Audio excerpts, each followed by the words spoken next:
Ya, Assalamualaikum warahmatullahi wabarakatuh. Ya, ketemu lagi dengan saya Muhammad Yusuf Pangsori dengan NIM 20651069. Dan di kesempatan kali ini saya akan membahas materi tentang konsep informasi akuntansi penuh. Jadi buat teman-teman yang pengen tahu tentang apakah konsep informasi akuntansi penuh itu, simak terus ya. Untuk pengertiannya, informasi akuntansi penuh adalah seluruh aktiva dan seluruh pendapatan yang diperoleh seluruh sumber yang dikorbankan suatu objek. Untuk informasi akuntansi penuh selalu bersangkutan dengan objek informasi. Objek informasi dapat berupa produk, produk keluarga, aktivitas, departemen, divisi atau perusahaan sebagai keseluruhan. Informasi akuntansi penuh adalah seluruh aktiva, seluruh pendapatan yang diperoleh, dan sumber yang dikorbankan. Dan untuk full accounting information dapat mencakup informasi masa lalu maupun informasi yang akan datang. Full accounting information mencakup informasi mengenai biaya, pendapatan, dan aktiva. Full accounting information dapat pula digunakan untuk menganalisis presentasi ekonomi manajer di masa yang lalu. Di sini terdapat perbedaan. Yang pertama ada full accounting. Full accounting information yang terdiri dari full asset, full revenues, dan full cost. Yang kedua ada full cost. Full cost merupakan salah satu unsur dari full costing. Information di mana total biaya yang bersangkutan dengan objek informasi. Jika objek informasi adalah produk, maka full cost merupakan total biaya yang bersangkutan dengan produk tersebut. Yang ketiga atau yang terakhir ada full costing. Full costing merupakan salah satu metode penentuan cost produk yang membebankan seluruh biaya variabel maupun tetap. Di sini terdapat unit level activity cost, biaya yang dipengaruhi oleh jumlah unit produk yang dihasilkan. Contohnya, biaya bahan baku, biaya tenaga kerja langsung, biaya energi, dan biaya akuntan dan dibebankan berdasarkan jumlah unit produk yang dihasilkan. Yang kedua ada bid related activity cost, biaya yang berhubungan dengan jumlah bid produk yang diproduksi. Contohnya, stop cost, biaya angkut, bahan baku, biaya order, pembelian, biaya inventory. Dan yang ketiga ada product substantive activity cost, biaya yang berhubungan dengan penelitian dan pengembangan produk tentu dan biaya untuk mempertahankan produk agar tetap dapat dipasarkan.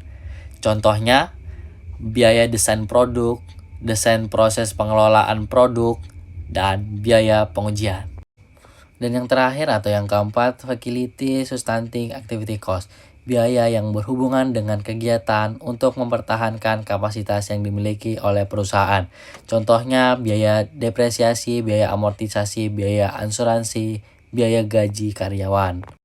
Adapun manfaat, yang pertama ada pelaporan keuangan, yang kedua ada analisis kemampuan yang menghasilkan laba, yang ketiga ada jawaban dari pertanyaan berapa biaya yang telah dikeluarkan suatu.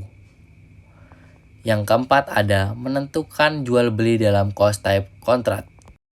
Yang kelima ada penentuan harga jual normal. Yang keenam ada penentuan harga jual yang diatur dengan peraturan pemerintah. Yang ketujuh atau yang terakhir ada penyusutan program. Pelaporan keuangan memerlukan informasi akuntansi penuh yang berupa informasi masa lalu, pendapatan penuh dan biaya penuh yang disajikan dalam laporan laba rugi untuk pihak luar perusahaan. Dan yang kedua ada analisis kemampuan menghasilkan laba. Analisis kemampuan yang menghasilkan laba dapat diterapkan dalam berbagai objek informasi seperti produk dan keluarga produk. Untuk penentuan harga jual cost type. Cost type adalah kontrak pembuatan produk atau jasa yang pihak pembeli setuju untuk membeli produk atau jasa pada harga yang didasarkan pada total biaya yang sesungguhnya dikeluarkan oleh produsen ditambah dengan laba yang dihitung sebesar persentase tertentu.